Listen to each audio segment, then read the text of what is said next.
Hello friends, welcome to the channel quick book learner. I am Sakshi. और जो हम पढ़ रहे हैं वो भारतीय घटना चक्र पढ़ रहे हैं, भारतीय इतिहास का घटना चक्र पढ़ रहे हैं, जिसमें हम प्राचीन भारत के इतिहास को पढ़ रहे हैं। और जो आज हमारा टॉपिक है वो प्राचीन भारत में स्थापत्य कला है। तो बिना टाइम वेस्ट किए हम पहले नोट्स पढ़ेंगे और उससे संबंधित जितने भी इंपॉर्टेंट क्वेश्चन हैं उनको देखेंगे। तो नोट्स में दिया गया है कि मध्य प्रदेश के छतरपुर जिले में स्थित खजुराहो के चंदेल राजाओं द्वारा निर्मित मंदिर आज भी चंदेल स्थापत्य की उत्कृष्टता का बखान कर रहे हैं। तो छतरपुर जिले में जो स्थित है, कौन सा, खजुराहो के में अगर हम बात करें तो छतरपुर जिले में स्थित खजुराहो में चंदेल राजाओं द्वारा निर्मित जो मंदिर हैं वो अभी आज जो हैं वो चंदेल स्थापत्य की उत्कृष्टता का क्या कर रहे हैं, बखान कर रहे हैं। ये मंदिर जो है वो ग्रेनाइट और लाल बलुआ पत्थर से बने हैं। तो ये जो खजुराहो के मंदिर हैं ये किससे बने हुए हैं? तो ये ग्रेनाइट और लाल बलुआ पत्थर से बने हुए हैं। इन मंदिरों का निर्माण जो है वो 950 से 1050 ईस्वी के बीच कराया गया था।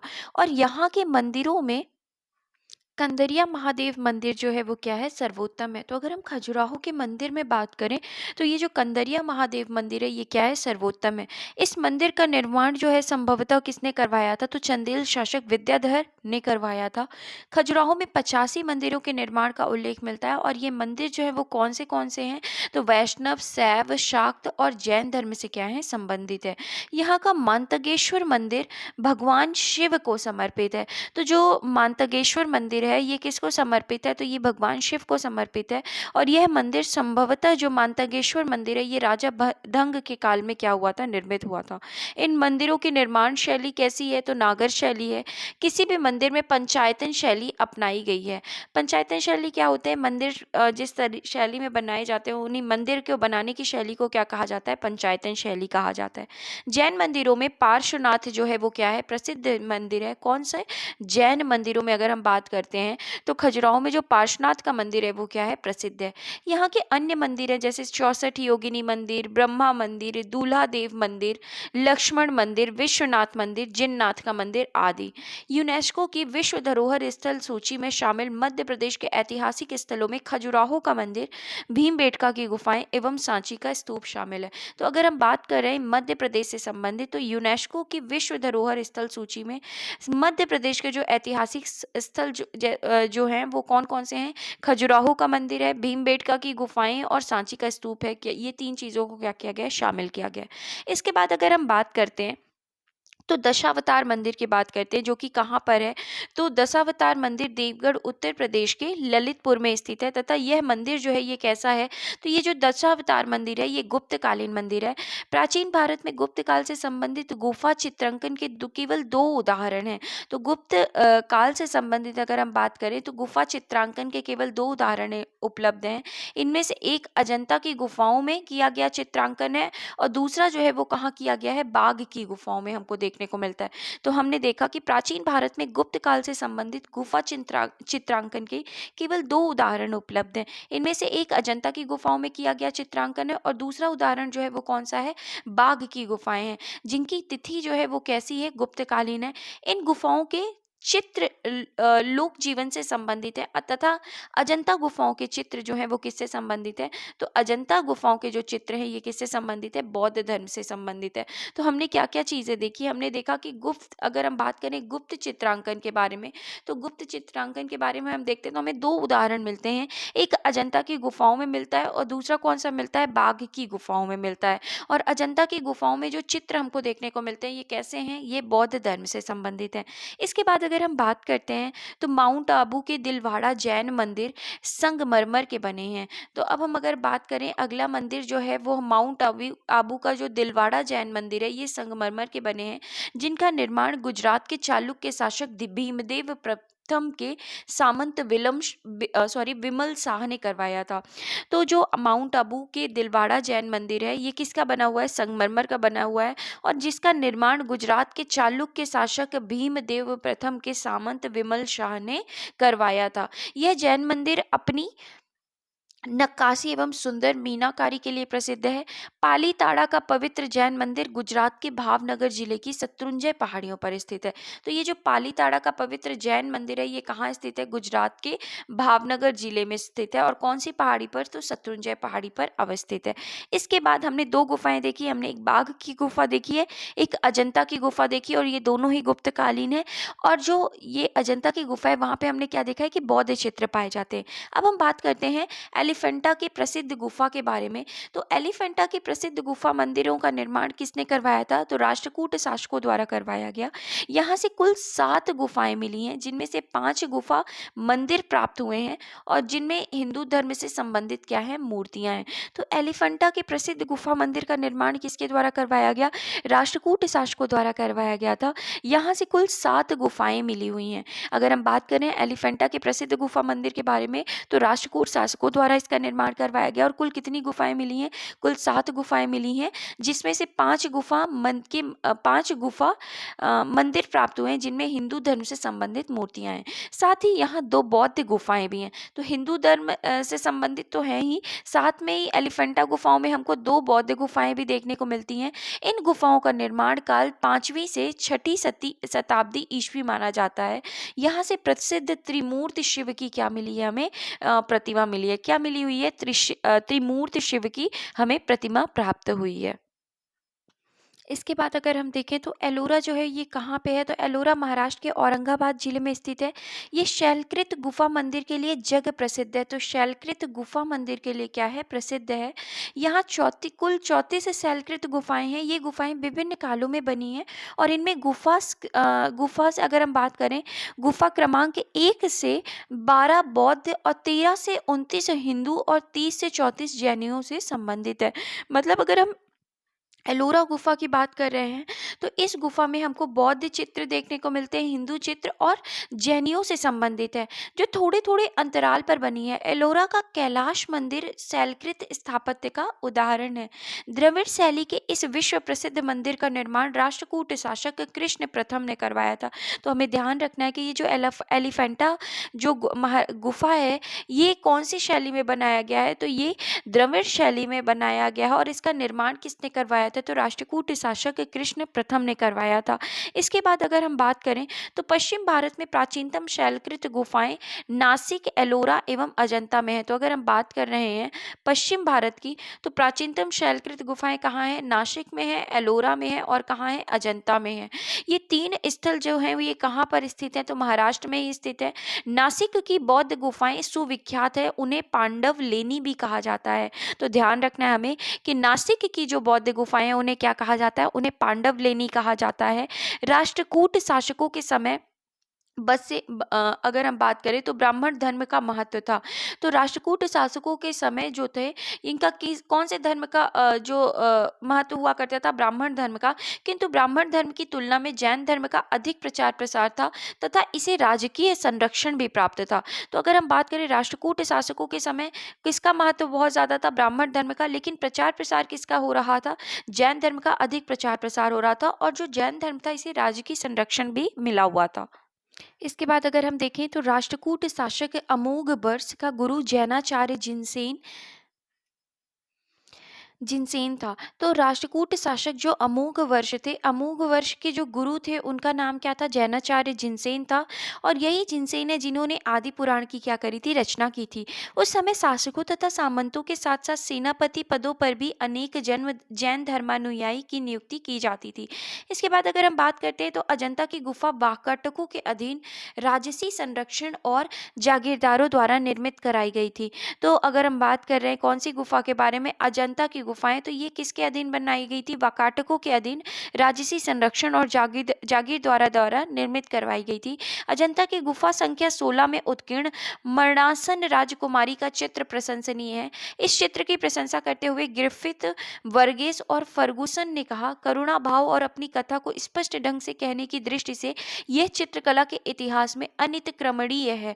गुफा संख्या 16 को वाकाटक शासक हरिसेन के मंत्री बराह देव ने बौद्ध बौद्ध संघ को दान में दिया था। तो अब हम बात कर रहे हैं किसके बारे में, अजंता की गुफाओं के बारे में, और हम बात कर रहे हैं गुफा संख्या 16 में, जिसमें मरणासन राजकुमारी का चित्र जो है वो प्रशंसनीय है।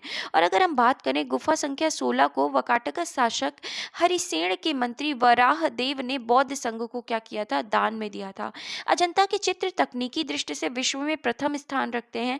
इन गुफाओं में अनेक प्रकार के फूल पत्ती, वृक्ष तथा पशु आकृतियों की सजावट तथा बुद्ध एवं बोधिसत्वों की प्रतिमाओं के चित्रण में जातक ग्रंथों से ली गई कहानी का वर्णनात्मक दृश्य के रूप में प्रयोग हुआ है। ये चित्र अधिकतर जातक कथाओं को क्या करते हैं, दर्शाते हैं। इसके बाद अगर हम बात करते हैं पुरी स्थित कोणार्क का विशाल सूर्य का मंदिर, तो अगर हम बात करें पुरी में कौन सा मंदिर है, कोणार्क का विशाल सूर्य का मंदिर नरसिंह देव वर्मन प्रथम चोडगंग ने बनवाया था। यह मंदिर 13वीं शताब्दी का है और यह अपनी विशिष्ट शैली के लिए प्रसिद्ध है। इस मंदिर का आधार एक विशाल चबूतरा है। इसके चारों ओर पत्थर के तराशे हुए बाहर पहिए लगाए गए हैं और सूर्य के रथ का पूरा आभास देने के लिए चबूतरे के सामने जो सीढ़ियां हैं उनमें 7 अश्व की स्वतंत्र मूर्तियां लगी हैं, मानो कि ये सातों अश्व रथ को क्या कर रहे हैं, खींच रहे हैं। कोणार्क के सूर्य मंदिर को काला पैगोडा भी कहा जाता है। तो कोणार्क के सूर्य मंदिर को क्या कहा जाता है, काला पैगोडा भी कहा जाता है। इनसे यूनेस्को द्वारा वर्ष 1984 में विश्व धरोहर स्थल में क्या किया गया है, घोषित किया गया है। इसके बाद अगर हम बात करते हैं तो लिंगराज मंदिर के बारे में देखें तो लिंगराज मंदिर उड़ीसा के भुवनेश्वर में स्थित है। इस मंदिर की शैली जो है वो कैसी है, नागर है। तो हमें ध्यान रखना है कि लिंगराज मंदिर जो है वो कहाँ पे है, उड़ीसा के भुवनेश्वर में स्थित है और इस मंदिर की जो शैली है वो कैसी है, नागर है। यह नागर शैली का सर्वोत्तम मंदिर है। लिंगराज मंदिर का सबसे आकर्षक भाग इसका शिखर है जिसकी ऊंचाई 180 फीट है। जगन्नाथ मंदिर उड़ीसा राज्य के पुरी जिले में स्थित है। यह मंदिर नागर शैली में बना है। मोढेरा का सूर्य मंदिर अगर हम बात करें तो कहाँ पर स्थित है, गुजरात में स्थित है और इसका निर्माण 11वीं शताब्दी के पूर्वार्ध में सोलंकी वंश के राजा भीमदेव प्रथम ने करवाया था। इसके बाद अब हम बात करते हैं अंकोर वाट के मंदिर के बारे में। अंकोर वाट का जो मंदिर है, अंकोर वाट का मंदिर समूह का निर्माण जो है वो किसने करवाया था, कंपूचिया के शासक या कंबोडिया के शासक सूर्यवर्मन द्वितीय द्वारा 12वीं शताब्दी के प्रारंभ में अपनी राजधानी यशोधरपुर में करवाया गया था। विष्णु को समर्पित द्रविड़ शैली का यह मंदिर विश्व का सबसे बड़ा हिंदू मंदिर समूह है। तो विष्णु को समर्पित द्रविड़ शैली का यह मंदिर जो है वो विष्णु का सबसे बड़ा हिंदू मंदिर समूह है। बोरोबुदुर का प्रख्यात स्तूप इंडोनेशिया के जावा द्वीप पर स्थित है। यह यूनेस्को द्वारा मान्यता प्राप्त एक विश्व विरासत स्थल है। तो बोरोबुदुर का प्रख्यात स्तूप जो है वो कहाँ पे स्थित है, इंडोनेशिया के जावा द्वीप पर स्थित है और यूनेस्को द्वारा प्राप्त एक विश्व विरासत स्थल है। पांड्यों के राज्यकाल में, अब हम नेक्स्ट देख रहे हैं कि पांड्यों के राज्यकाल में द्रविड़ शैली के द्रविड़ शैली के मंदिरों का क्या होता है, निर्माण होता है। कब, किसके राज्यकाल में, पांड्यों के राजकाल में। इस काल में मंदिर छोटे होते थे किंतु उनके प्रांगण के चारों ओर अनेक प्राचीर घिरे होते थे और ये प्राचीर तो सामान्य होते थे किंतु इनके प्रवेश द्वार जिन्हें गोपुरम कहा जाता था भव्य एवं विशाल और प्रचुर मात्रा में शिल्पकारिता से अलंकृत होते थे। मामल्य शैली का विकास नरसिंह वर्मन प्रथम महामल्ल के काल में हुआ। तो ये जो मामल्य शैली थी इसका विकास कब होता है, तो नरसिंह वर्मन प्रथम महामल्ल के काल में हुआ था।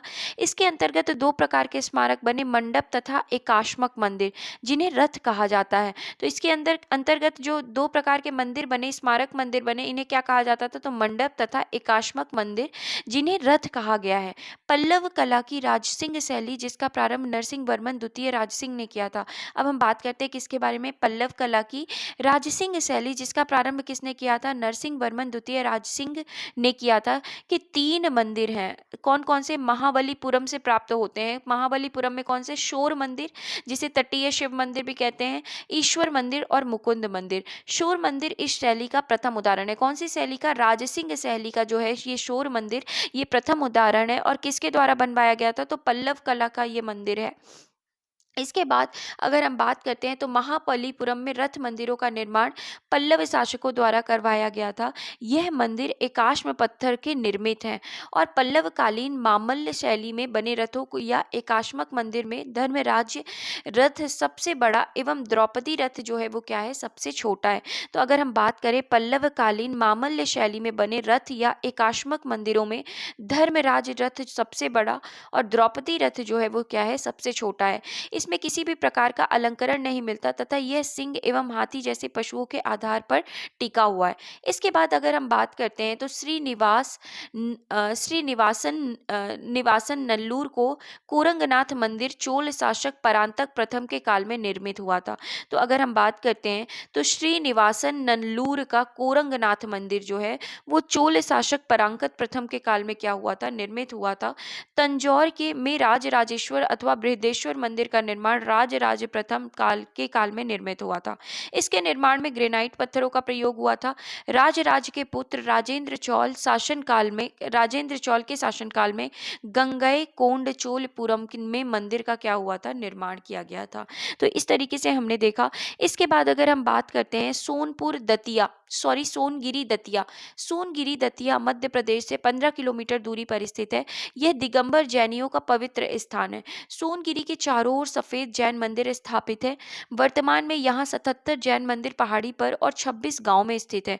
इस प्रकार इनकी कुल संख्या 103 है। पहाड़ी पर स्थित 57वां मंदिर मुख्य मंदिर है जो भगवान चंद्र प्रभु से संबंधित है। तो पहाड़ी पर स्थित ये जो 57वां मंदिर है वो मुख्य मंदिर है जो भगवान चंद्र प्रभु से क्या है, संबंधित है। इसके बाद विरूपाक्ष मंदिर की बात करें तो विरूपाक्ष मंदिर कहाँ पर है, तो विरूपाक्ष मंदिर कर्नाटक राज्य के हम्पी जिले में स्थित है। यह मंदिर भगवान शिव को समर्पित है जो यहाँ विरूपाक्ष के नाम से जाने जाते हैं। नेक्स्ट पॉइंट अगर हम बात करें तो नागर, द्रविड़ और बेसर भारतीय मंदिर वास्तु की 3 मुख्य शैलियां हैं। नागर शैली अगर हम बात करें तो नागर शैली उत्तर भारत में प्रचलित है। उड़ीसा के मंदिर शुद्ध रूप से इसी शैली के बने हुए हैं। कौन से, नागर शैली के बने हुए हैं। और अगर हम द्रविड़ शैली की बात करें तो द्रविड़ शैली का प्रसार जो है वो दक्षिण भारत विशेषकर कृष्णा नदी और कुमारी अंतरीप के मध्य तमिलनाडु में था। बेसर शैली का विकास नागर और द्रविड़ शैलियों के मिश्रण से हुआ है। तो बेसर शैली का जो निर्माण है वो नागर और द्रविड़ शैलियों के मिश्रण से हुआ है। कन्नड़ प्रदेश के अंतिम चालुक्य शासक के द्वारा प्रयुक्त होने के कारण इस शैली को चालुक्य शैली भी कहते हैं। तो बेसर शैली को और किस नाम से जाना जाता है, तो चालुक्य शैली के नाम से भी जाना जाता है। इसके बाद हम पंचायतन शब्द के बारे में देखते हैं। तो पंचायतन शब्द मंदिर रचना शैली को निर्दिष्ट करता है। बद्रीनाथ कपूर द्वारा रचित बृहत प्रमाणिक हिंदी कोश बद्रीनाथ कपूर द्वारा रचित बृहत प्रमाणिक हिंदी कोश के अनुसार पंचायतन एक पुल्लिंग शब्द है जो किसी देवता और उसके साथ के 4 देवताओं की मूर्तियों के समूह के लिए प्रयुक्त होता है, जैसे शिव पंचायतन और राम पंचायतन। बद्रीनाथ मंदिर में 5 मूर्तियां हैं जो बद्री पंचायतन के नाम से जानी जाती हैं। राजस्थान के उदयपुर में स्थित जगदीश मंदिर शिल्पकला की दृष्टि से अनोखा है। यह मंदिर पंचायतन शैली का है। 4 लघु मंदिर से परिवृत्त होने के कारण इसे क्या कहा जाता है, पंचायतन कहा जाता है। प्रसिद्ध नैमिषारण्य तीर्थ उत्तर प्रदेश के सीतापुर जिले में स्थित है। तो ये नैमिषारण्य तीर्थ जो है ये कहाँ पर स्थित है, तो ये उत्तर प्रदेश के सीतापुर जिले में स्थित है। यहाँ महर्षि दधीचि ने देवताओं को अपनी अस्थियां दान दी थी। तो अगर हम बात कर रहे हैं नैमिषारण्य तीर्थ जो है ये कहाँ पर स्थित है, उत्तर प्रदेश के सीतापुर जिले में। और यहाँ महर्षि दधीचि ने देवताओं को अपनी अस्थियां दान दी थी जिससे निर्मित वज्र द्वारा देवराज इंद्र ने दैत्यों का क्या किया था, वध किया था। तो इस तरीके से हमने एक्सप्लेनेशन को पढ़ा। अब हम देखते हैं क्वेश्चंस को कि किस तरीके से क्वेश्चंस पूछे जाते हैं। तो अगर पहला क्वेश्चन है कि खजुराहो मंदिर स्थापत्य के निर्माण में सहयोगी थे, तो खजुराहो मंदिर जो थे वो किसके द्वारा बनाए गए थे, तो चंदेलों के द्वारा बनाए गए थे। अगर हम एक्सप्लेनेशन देखें तो मध्य प्रदेश के छतरपुर जिले में स्थित खजुराहो में चंदेल राजाओं द्वारा निर्मित मंदिर आज भी चंदेल स्थापत्य की उत्कृष्टता का बखान कर रहे हैं। इन मंदिरों का निर्माण 950 से 1050 ईस्वी के बीच कराया गया था। यहाँ के मंदिरों में कंदरिया महादेव मंदिर जो है वो क्या है, सर्वोत्तम है। इसके बाद अगर हम बात करें, अगला प्रश्न है कि खजुराहो का कंदरिया महादेव मंदिर किसने बनवाया था। तो खजुराहो का कंदरिया महादेव मंदिर जो है वो किसने बनवाया था, तो ये किसने बनवाया था, चंदेलों ने बनवाया था। नेक्स्ट क्वेश्चन है कि किस राजवंश ने भारत को प्रसिद्ध खजुराहो के मंदिर दिए, तो किसने दिया था, चंदेल वंश के राजाओं के द्वारा। इसके बाद अगर हम बात करते हैं चंदेल राजाओं ने निर्माण किया, तो चंदेल राजाओं ने किसका निर्माण किया था, तो चंदेल राजाओं ने जो निर्माण किया वो किसका किया था, खजुराहो का। नेक्स्ट क्वेश्चन है कि खजुराहो के मंदिर संबंधित है, तो खजुराहो के मंदिर किससे संबंधित है। खजुराहो के मंदिर जो संबंधित है वो हिंदू धर्म और जैन धर्म से संबंधित है। अगर हम यहाँ एक्सप्लेनेशन की बात करें तो खजुराहो में 85 मंदिरों के निर्माण का उल्लेख मिलता है। ये मंदिर चंदेल शासकों द्वारा बनवाए गए थे। एवं अगर हम बात करें तो ये मंदिर वैष्णव, शैव, शाक्त एवं जैन धर्म से क्या है, संबंधित है। इसके बाद अगला प्रश्न है कि किस वंश के राजाओं ने खजुराहो स्थित मंदिर का निर्माण करवाया था। तो खजुराहो स्थित मंदिरों का जो निर्माण करवाया गया था वो कौन से राजाओं के द्वारा करवाया गया था, तो चंदेल वंश के राजाओं द्वारा करवाया गया था। इसके बाद नेक्स्ट क्वेश्चन है कि खजुराहो का मातंगेश्वर मंदिर समर्पित है, तो खजुराहो का मातंगेश्वर मंदिर जो है वो किसको समर्पित है, तो वो शिव भगवान को क्या है, समर्पित है। अगर हम एक्सप्लेनेशन देखें तो खजुराहो का मातंगेश्वर मंदिर भगवान शिव को समर्पित है। यह मंदिर संभवतः राजा धंग के काल में निर्मित हुआ था। तो मातंगेश्वर मंदिर जो है वो किसके काल में बनाया गया, राजा धंग के काल में निर्मित हुआ था। इन मंदिरों का निर्माण शैली जो है वो किसमें है, नागर शैली में है। इसके बाद अगला क्वेश्चन है कि निम्न में से कौन सा मंदिर खजुराहो में नहीं है। 64 योगिनी मंदिर, कंदरिया महादेव मंदिर, दशावतार मंदिर, चित्रगुप्त मंदिर। तो हमने पढ़ा था कि ये जो दशावतार मंदिर है ये कहाँ पे है, ये उत्तर प्रदेश के देवगढ़ में है। बाकी ये तीनों मंदिर जो हैं ये कहाँ पे हैं, खजुराहो में है, लेकिन दशावतार मंदिर जो है वो खजुराहो में नहीं है। अगर हम यहाँ एक्सप्लेनेशन की बात करें तो दशावतार मंदिर देवगढ़ में स्थित है तथा यह मंदिर गुप्तकालीन है। शेष सभी मंदिर खजुराहो में स्थित है और चंदेल राजाओं के द्वारा बनवाए गए हैं। नेक्स्ट क्वेश्चन है कि मुरैना के समीप स्थित 64 योगिनी मंदिर के संदर्भ में निम्नलिखित कथनों पर विचार कीजिए। तो पहला है कि यह कच्छप घात राजवंश के शासनकाल में निर्मित एक वृत्ताकार मंदिर है। 64 योगिनी मंदिर की अगर हम बात करें तो बिल्कुल सही है कि कच्छप घात राजवंश के शासनकाल में निर्मित ये कैसा मंदिर है, एक वृत्ताकार मंदिर है। ये भारत में निर्मित एकमात्र वृत्ताकार मंदिर है। जी नहीं, और भी मंदिर हैं जो कि कैसे हैं, वृत्ताकार मंदिर है। तो सेकेंड ऑप्शन गलत है। तीसरा, इसका उद्देश्य इस क्षेत्र में वैष्णव पूजा पद्धति को प्रोत्साहित देना है। तो इसका उद्देश्य है वैष्णव पूजा पद्धति को प्रोत्साहित करना। तो ये तीसरा ऑप्शन भी गलत है। और चौथा है, इसके डिजाइन में इससे यह लोकप्रिय धारणा बनी कि यह भारतीय संसद भवन के लिए प्रेरणा स्रोत रहा था। तो ये फोर्थ ऑप्शन जो है वो भी क्या है, बिल्कुल सही है। तो हमने 64 योगिनी मंदिर से रिलेटेड 2 पॉइंट को देखा जो बिल्कुल सही दिए गए हैं। पहला है कि कच्छप घात राजवंश के शासनकाल में निर्मित एक वृत्ताकार मंदिर है, और चौथा, इसके डिजाइन में यह लोकप्रिय धारणा बनी कि यह भारतीय संसद भवन के लिए प्रेरणा स्रोत रहा। तो अगर हम यहाँ पे देखें कि कौन सा सही होगा ऑप्शन, तो यहाँ पे सी ऑप्शन 1 और 4 जो है वो बिल्कुल सही है। और अगर हम यहाँ एक्सप्लेनेशन की बात करें तो 64 योगिनी मंदिर मध्य प्रदेश के मुरैना जिले के पडावली के पास है। तो ये जो 64 योगिनी मंदिर है ये मुरैना जिले के पडावली के पास मितावली गांव में स्थित है। इस मंदिर का निर्माण कच्छप घात राजवंश के शासक देवपाल द्वारा किया गया था। अतः कथन एक सत्य है, यह एक वृत्ताकार मंदिर है। ध्यातव्य है कि भारत में वृत्ताकार मंदिरों की संख्या बहुत ही कम है। यह भारत के वृत्ताकार मंदिरों में से एक है। इस प्रकार कथन 2 जो है वो क्या है, असत्य है। यह वृत्ताकार मंदिर लगभग 100 फीट ऊंची एक पहाड़ी पर निर्मित है और इस मंदिर को एकट्टसो महादेव मंदिर भी कहा जाता है। तो अगर हम बात करें जो ये मुरैना का 64 योगिनी मंदिर है, इसी को एकट्टसो महादेव मंदिर भी कहा जाता है, जिसका उद्देश्य इस क्षेत्र में शैव पूजा पद्धति का प्रोत्साहन देना है। अतः कथन 3 असत्य है। यह मंदिर 64 योगिनियों को समर्पित है। इस मंदिर के आंतरिक भाग में 64 छोटे कक्ष बने हैं। इस मंदिर का निर्माण इसके प्रत्येक कक्षा में शिवलिंग की उपस्थिति के कारण किया गया है। कुछ विद्वानों का निष्कर्ष है कि इस मंदिर के डिजाइन से यह लोकप्रिय धारणा बनी कि यह भारतीय संसद भवन के लिए एक प्रेरणा स्रोत रहा था। अतः कथन 4 जो है वो क्या है, सही है। तो इस तरीके से हमने 64 योगिनी मंदिर के बारे में पढ़ा। अगला क्वेश्चन है कि अब नेक्स्ट क्वेश्चन देखते हैं कि नेक्स्ट क्वेश्चन में कि सूची 1 एवं सूची 2 का मिलान कीजिए तथा दिए गए कूट का प्रयोग करते हुए सही उत्तर का हमें क्या करना है, चयन करना है। तो अगर हम बात करें तो यहाँ पर जो स्तूप है, स्तूप का सही मिलान क्या होगा, सांची स्तूप। चित्रकारी में क्या आ जाएगा, बाघ चित्रकारी।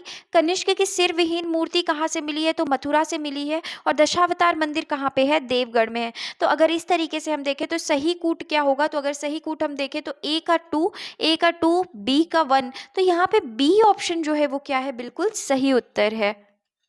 और अगर हम एक्सप्लेनेशन देखें तो सांची स्तूप चित्रकारी में बाघ, कनिष्क की सिरविहीन मूर्ति में मथुरा और दशावतार मंदिर में क्या आता है, देवगढ़ आता है। नेक्स्ट क्वेश्चन है, निम्नलिखित में से कौन सा विश्व धरोहर स्थल नहीं है? खजुराहो के मंदिर, भीमबेटका की गुफाएं, सांची की स्तूप, मांडू का महल। तो हमने पढ़ा था कि मध्य प्रदेश के 3 स्थल हैं जो क्या किए गए हैं, विश्व धरोहर स्थल में रखे गए हैं, जिसमें मांडू का महल जो है वो विश्व धरोहर स्थल में नहीं रखा गया। तो सही उत्तर क्या होगा, डी ऑप्शन जो है वो बिल्कुल सही है। अगर हम एक्सप्लेनेशन देखें तो यूनेस्को की विश्व धरोहर स्थल सूची में शामिल मध्य प्रदेश के ऐतिहासिक स्थलों में खजुराहो के मंदिर, भीमबेटका की गुफाएं व सांची का स्तूप शामिल है। मांडू का महल इस सूची में सम्मिलित नहीं किया गया है। नेक्स्ट क्वेश्चन है कि मंदिर स्थापत्य के बारे में निम्नलिखित में से कौन से कथन जो है वो क्या है, सत्य हैं? तो इसमें पहला ऑप्शन है कि स्वतंत्र आधार के मंदिरों का उद्भव गुप्त काल में माना जाता है। तो बिल्कुल ठीक है कि स्वतंत्र आधार मतलब चूना पत्थर के मंदिरों का जो उद्भव है वो कहाँ से माना जाता है, गुप्त काल से माना जाता है, ठीक है। लाड़खां जो कि एक प्रारंभिक मंदिर है, बादामी के चालुक्यों से संबंधित है। तो लाड़खां जो है एक प्रारंभिक मंदिर है और बादामी के चालुक्य से संबंधित है, ये भी बिल्कुल ठीक है। खजुराहो के मंदिर में मंदिर के समस्त खंड आंतरिक और बाह्य रूप से जुड़े हुए हैं। तो बिल्कुल ठीक है कि मंदिर के जो समस्त खंड है वो आंतरिक और बाह्य रूप से क्या हुए हैं, जुड़े हुए हैं। और चौथा ऑप्शन है कि कांची का कैलाश नाथ मंदिर जो है वो द्रविड़ शैली का सबसे प्रारंभिक स्वतंत्र आधार का मंदिर है। तो ये फोर्थ ऑप्शन जो है वो क्या है, गलत है। तो इसका जो सही उत्तर होगा ये कौन सा ऑप्शन होगा, इसका डी ऑप्शन जो है 1, 2 और 3 ये जो ऑप्शन है वो क्या है, एकदम सही उत्तर होगा। अब अगर हम एक्सप्लेनेशन देखें तो स्वतंत्र आधार के मंदिरों का उद्भव गुप्त काल में माना जाता है। लाड़खा जो कि एक प्रारंभिक मंदिर है, बादामी के चालुक्यों से संबंधित है। खजुराहो के मंदिर में समस्त खंड आंतरिक व बाह्य रूप से जुड़े हैं। कांची का कैलाशनाथ मंदिर पल्लवकालीन स्थापत्य है। यह मंदिर राजसिंह शैली के चरमोत्कर्ष को व्यक्त करता है। तो अगर हम बात कर रहे हैं कि ये जो कांची का कैलाशनाथ मंदिर है ये पल्लवकालीन स्थापत्य है और यह मंदिर राजसिंह शैली के चरमोत्कर्ष को व्यक्त करता है। इसमें द्रविड़ शैली के समस्त लक्षण विद्यमान है, परंतु यह द्रविड़ शैली का सबसे प्रारंभिक स्वतंत्र आधार का मंदिर जो है वो नहीं है। इसका निर्माण नरसिंह वर्मन द्वितीय के समय प्रारंभ हुआ था और इसके उत्तराधिकारी महेंद्र वर्मन द्वितीय के समय जो है वो रचना क्या हुई थी, पूर्ण हुई थी। इसके बाद अगला प्रश्न है कि निम्नलिखित में से किसका शिखर द्रविड़ शैली में बना हुआ है? तो किसका शिखर जो है वो द्रविड़ शैली में बना हुआ है? तो ग्वालियर का जो तेली मंदिर है उसका जो शिखर है वो किस शैली में बना हुआ है, द्रविड़ शैली में बना हुआ है। और अगर हम यहाँ एक्सप्लेनेशन की बात करें तो ग्वालियर के तेली मंदिर का शिखर द्रविड़ शैली में बना हुआ है, जबकि नक्काशियाँ एवं मूर्ति उत्तर भारतीय शैली में बनी हुई है। इसकी वास्तु शैली में हिंदू और बौद्ध वास्तुकला का क्या हमको देखने को मिलता है, मिश्रण देखने को मिलता है। तो अगर हम ग्वालियर के तेली मंदिर की बात करें तो इसका शिखर जो है वो कौन सी शैली में बना है, द्रविड़ शैली में बना है, जबकि नक्काशी एवं मूर्तियाँ उत्तर भारतीय शैली में बनी है। इसकी वास्तु शैली में हिंदू और बौद्ध वास्तुकला का क्या देखने को मिलता है, मिश्रण देखने को मिलता है। नेक्स्ट क्वेश्चन है कि निम्नलिखित में से किस केंद्र में 100 से अधिक बौद्ध गुफाएं हैं? तो कौन सा केंद्र है जिसमें 100 से अधिक बौद्ध गुफाएं हैं? तो वो कन्नेरी गुफा है जिसमें 100 से अधिक क्या है, बौद्ध गुफाएं हैं। अगर हम एक्सप्लेनेशन देखें तो महाराष्ट्र में मुंबई शहर के पश्चिमी क्षेत्र में बसे बोरीवली के उत्तर में कन्हेरी की गुफाएं स्थित हैं। यहाँ कुल 109 गुफाएं उपलब्ध है जिनका निर्माण पहली शताब्दी ईसा पूर्व में किया गया था। इन गुफाओं में अधिकांशतः बौद्ध मठ हैं जो बौद्ध भिक्षुओं के निवास, अध्ययन और ध्यान के लिए बने हैं। नेक्स्ट क्वेश्चन है कि आबू का जैन मंदिर किससे बना है? तो अगर हम बात करें आबू का जैन मंदिर, हमने पढ़ा भी था कि आबू का जो जैन मंदिर है वो किससे बना हुआ है, संगमरमर से बना हुआ है। अगर हम एक्सप्लेनेशन की बात करें तो आबू के दिलवाड़ा जैन मंदिर संगमरमर के बने हैं जिनका निर्माण गुजरात के चालुक्य शासक भीमदेव प्रथम के सामंत विमल शाह ने क्या किया था, इसका निर्माण करवाया था। तो गुजरात के चालुक्य शासक भीमदेव प्रथम के सामंत विमल शाह ने ये जो आबू का जैन मंदिर है उसका क्या करवाया था, निर्माण करवाया था।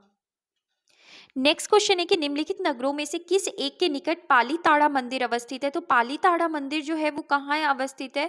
तो ये भावनगर के पास स्थित है। अगर हम एक्सप्लेनेशन की बात करें तो पालीताड़ा का पवित्र जैन मंदिर गुजरात के भावनगर जिले के शत्रुंजय पहाड़ी पर अवस्थित है। यह मंदिर जैन तीर्थंकर आदिनाथ को समर्पित है। इसके बाद नेक्स्ट क्वेश्चन है कि एलिफेंटा की गुफाएं मुख्यतः निम्न धर्म के मताबलियों के उपयोग के लिए काट कर बनाई गई। तो एलिफेंटा की गुफाएं जो है वो किसके लिए बनाई गई हैं? तो एलिफेंटा की गुफाएं जो हैं वो शैव धर्म के लिए बनाई गई हैं। इसके बाद अगर हम एक्सप्लेनेशन देखें तो एलिफेंटा के प्रसिद्ध गुफा मंदिर का निर्माण राष्ट्रकूट शासकों द्वारा कराया गया था। यहाँ से 7 गुफा मंदिर प्राप्त हुए हैं जिनमें हिंदू धर्म से संबंधित मूर्तियां हैं। साथ ही यहाँ 2 बौद्ध गुफाएं भी हैं। इन गुफाओं का निर्माण काल 5वीं से 6ठी शताब्दी ईस्वी माना जाता है। यहाँ से प्रसिद्ध त्रिमूर्ति शिव की प्रतिमा प्राप्त हुई है। नेक्स्ट क्वेश्चन है कि एलिफेंटा के प्राचीन स्मारक है। तो एलिफेंटा के प्राचीन स्मारक कौन कौन से हैं? तो अगर हम बात करते हैं तो एलिफेंटा के जो प्राचीन स्मारक है वो कौन है? बौद्ध है पहला, और क्या है? तो शैव है। ये एलिफेंटा में हमको जो मुख्य स्मारक मिलते हैं वो बौद्ध धर्म से और शैव धर्म से संबंधित मिलते हैं। तो इसका करेक्ट आंसर क्या होगा? डी ऑप्शन होगा। अगर हम नेक्स्ट क्वेश्चन देखें तो एलिफेंटा के प्रसिद्ध सैल को काट कर बनाए गए मंदिरों का श्रेय जाता है, तो किसे जाता है? तो ये जाता है किसे? राष्ट्रकूटों को। हमें ध्यान रखना है कि एलिफेंटा के प्रसिद्ध सैल को काट कर बनाए गए मंदिरों का श्रेय जो जाता है वो किसको जाता है? राष्ट्रकूटों को जाता है। नेक्स्ट क्वेश्चन है कि निम्नलिखित में से कौन सी गुफा त्रिमूर्ति के लिए विख्यात है? तो त्रिमूर्ति के लिए कौन सी गुफा विख्यात है? तो वो एलिफेंटा गुफा है जो कि त्रिमूर्ति के लिए क्या है? विख्यात है। इसके बाद नेक्स्ट क्वेश्चन हम देखें तो प्राचीन भारत में गुप्त काल से संबंधित गुफा चित्रांकन के केवल 2 उदाहरण उपलब्ध है। इनमें से एक अजंता की गुफाओं में किया गया चित्रांकन है। गुप्त काल के चित्रांकन का दूसरा अवशिष्ट किस स्थान पर उपलब्ध है? तो अगर हम बात करें, हमने पढ़ा था कि गुप्त काल के जो चित्रांकन मिलते हैं हमको 2 जगह से मिलते हैं, एक बाघ की गुफाएं और दूसरा क्या है? अजंता की गुफाएं। तो दिए गए ऑप्शन में अगर हम देखें तो क्या दिया गया है? बाघ की गुफाएं। अगर हम यहाँ एक्सप्लेनेशन की बात करें तो गुप्त काल में गुफा चित्रांकन का दूसरा उदाहरण जो है वो कौन सा है? बाघ की गुफाएं, जिनकी तिथि जो है वो गुप्तकालीन है। इन गुफाओं के चित्र लोक जीवन से संबंधित हैं तथा अजंता गुफाओं के चित्र बौद्ध धर्म से संबंधित है, जबकि लोमश ऋषि गुफा मौर्यकालीन है जो कि बराबर की पहाड़ियों में स्थित है, जो बिहार के जहानाबाद जिले में है। नासिक गुफाएं सातवाहन काल की हैं। तो इस तरीके से हमने एक्सप्लेनेशन देखा। नेक्स्ट क्वेश्चन अगर हम देखें तो पश्चिम भारत में प्राचीनतम शैलकृत गुफाएं कहाँ हैं? तो पश्चिम भारत में अगर हम बात कर रहे हैं तो कहाँ पे है? हमने पढ़ा था कि नासिक, एलोरा और अजंता, ये तीनों ही गुफाएं जो हैं ये पश्चिम भारत की, और ये नासिक, एलोरा और अजंता तीनों ही गुफाएं कहाँ पर है? महाराष्ट्र राज्य में स्थित है। अगर हम यहाँ एक्सप्लेनेशन की बात करें तो पश्चिमी भारत में प्राचीनतम शैलकृत गुफाएं नासिक, एलोरा और अजंता, ये तीनों स्थल महाराष्ट्र में स्थित है। एलोरा में कुल 34 शैलकृत गुफाएं हैं। यह हिंदू, जैन धर्म और बौद्ध तीनों धर्म से संबंधित है। तो हमें याद रहना चाहिए कि एलोरा में जो गुफाएं हैं वो किस धर्म से हैं? तो हिंदू, जैन और बौद्ध तीनों ही धर्मों से संबंधित है। नासिक की बौद्ध गुफाएं सुविख्यात हैं, जिन्हें पांडव लेनी कहा जाता है। तो नासिक की जो गुफाएं हैं वो क्या हैं? बहुत ज्यादा विख्यात हैं, जिन्हें क्या कहा जाता है? पांडव लेनी कहा जाता है। और अजंता गुफाओं का प्राकृतिक दृश्य बहुत ही शांत और मनोहरी है। नेक्स्ट क्वेश्चन है कि निम्न स्थानों में से बौद्ध गुफा मंदिर के लिए कौन प्रसिद्ध है? तो बौद्ध गुफा मंदिर के लिए अगर हम बात करें तो हम कौन प्रसिद्ध है? तो ये अजंता गुफा जो है वो किसके लिए प्रसिद्ध है? बौद्ध गुफा मंदिर के लिए प्रसिद्ध है।